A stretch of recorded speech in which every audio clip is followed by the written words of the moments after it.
So our first topic is going to be options and how to calculate them and are they worth it. I don't know if you guys want to fill people in on what options are. Yeah, so at a lot of big and small companies, there's a lot of ways you can get stock in your company. If you're at a smaller company that hasn't gone public yet, you're usually going to have options to buy. And the way this works is you'll have a given amount of options that vest over some amount of days, usually years, right? Years is pretty common. Yeah.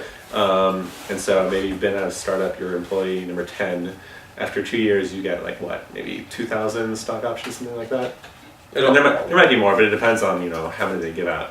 And so what you'd want to do is figure out what are these actually going to be worth, or rather, what would they have to be worth to make up the amount of money you're not making in your income, right?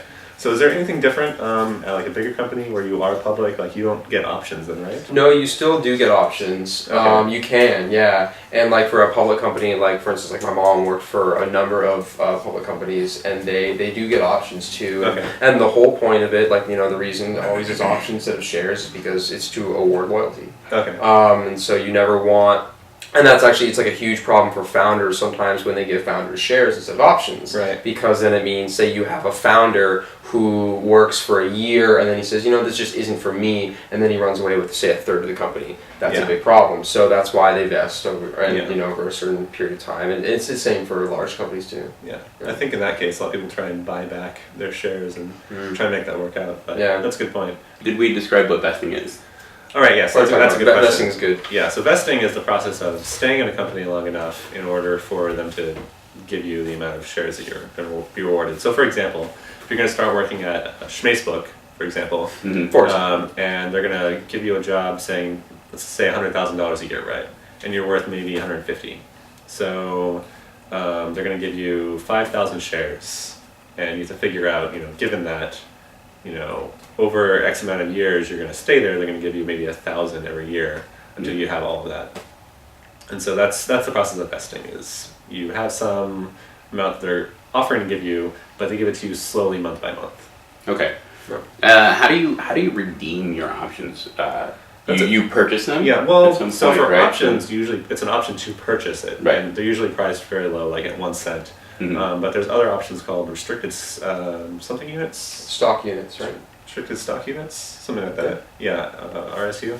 And those are actually given away. I think they don't charge you any money to exercise them. Oh, interesting. Is that's the, because I had never heard of those, and I only knew of the standard options where you get options at maybe the current share price or some heavy discount of the current share price, and then in say 3 years after they've all been vested, you've been with the company for 3 years, you can now get them at say 20 cents or 50 cents or $5, whatever the company is then, and you make money, which is the difference between what you're getting them now and what you had at the beginning. Yeah, exactly. And typically vesting schedules are what I think it's either 3 year or 4 year, and then with a 1 year cliff. And what that means is, I think your options start maturing, but you can't redeem them until a year. Yes. Right. Well, you got your first large chunk after a year, and as if you had one unit each month. Yeah, it's they will still vest in the same amount of time, the same schedule, but they are completely useless until you pass the cliff, which is say a year, and that's to prevent somebody from being there for a month or two and then getting a little bit of money and then running.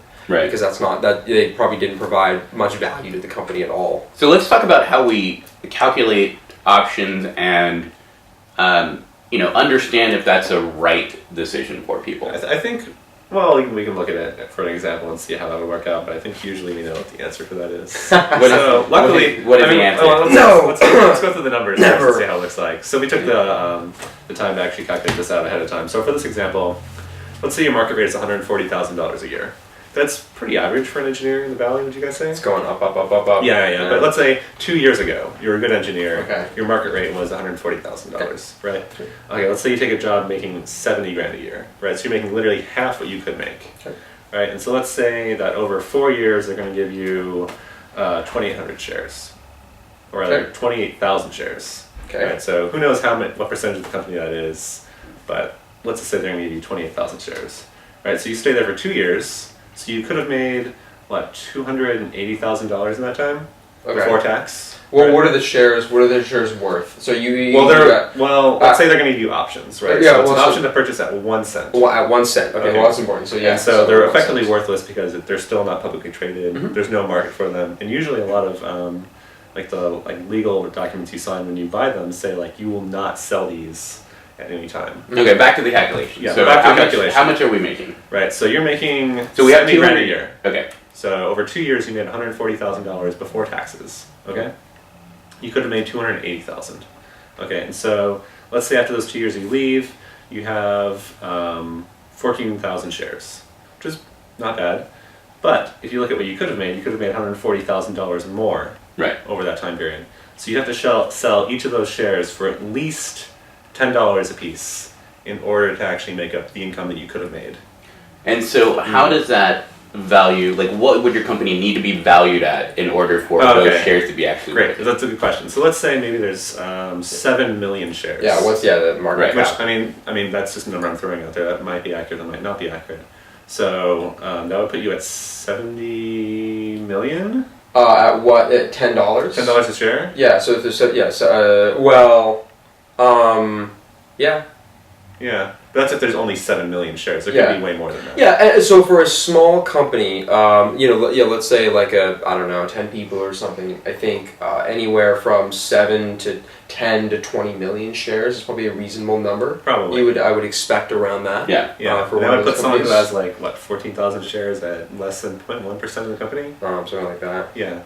And then for employee number 10, that would make sense. And so for a company to be worth $70 million, is that what you said? Yeah. They would have to either have been purchased at that price or IPO and have a market cap. Yeah. Right? Yeah. That's it.